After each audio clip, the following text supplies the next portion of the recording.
I would think the ingredients for a demented killer are a base of troubled childhood, with a dash of parental negligence, throw in a pinch of alcohol and drug abuse, and stir in a heap of rage.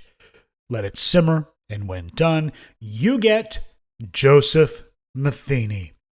A killer that found, for a lack of a better term, unique way of disposing his victims' bodies.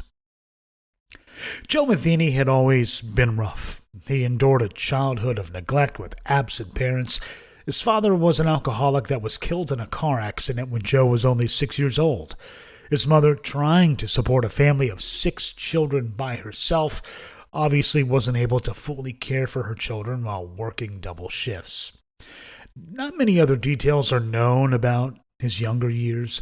Joe Metheny's mother said that he was a good student, polite, and never mean as a child.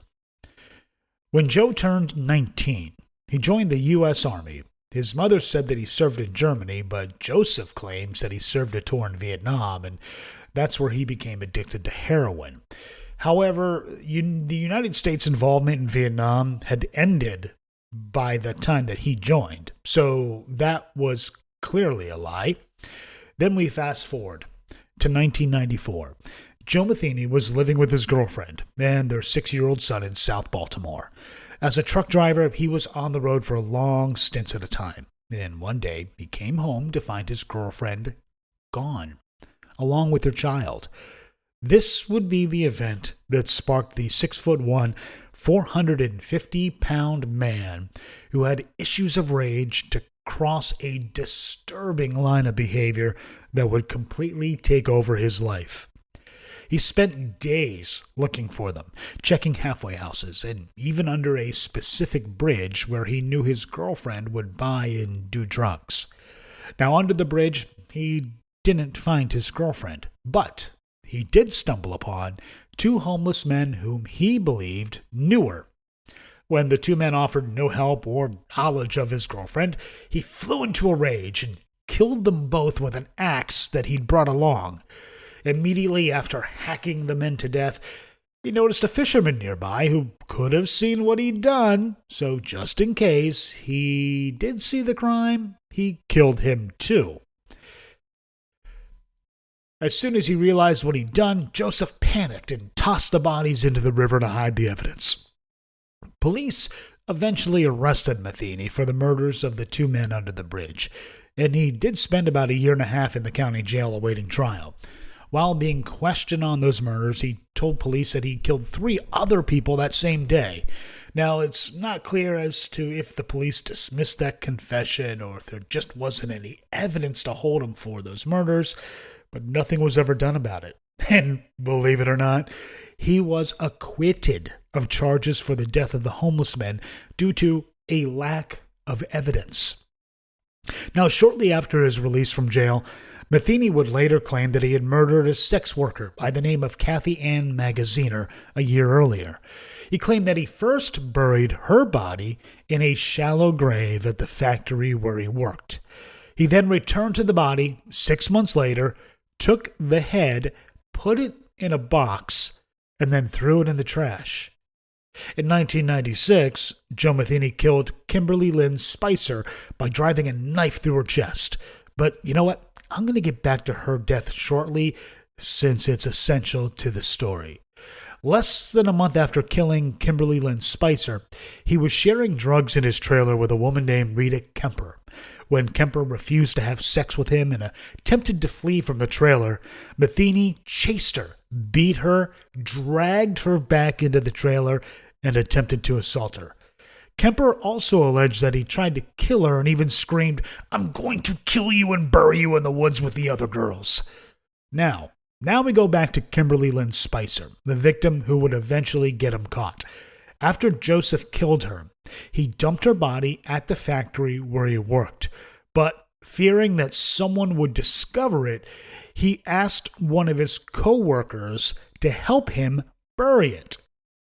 Yeah, his co-worker immediately notified the police, and Joseph was arrested that same day. Now, you'd think that someone like Joseph Metheny, who casts a large shadow due to his size and his temper, might cause a struggle when the police came to arrest him. Actually, it was quite the opposite. He surrendered peacefully and even told the police, "I'm a very sick person." Now, that would be a massive understatement. While in custody, Joseph claimed that he killed up to 10 people, most of them young female sex workers. He gave specific details about each of his murders, even mentioning the murder of the fisherman from several years before. But police were stumped as to why there wasn't any evidence of his crimes. That was until Joseph filled them in on some more details.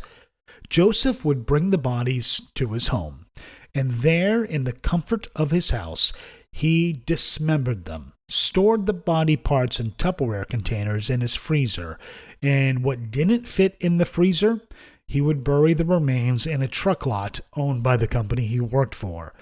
But what he did with those body parts in his freezer will make your stomach turn, no pun intended.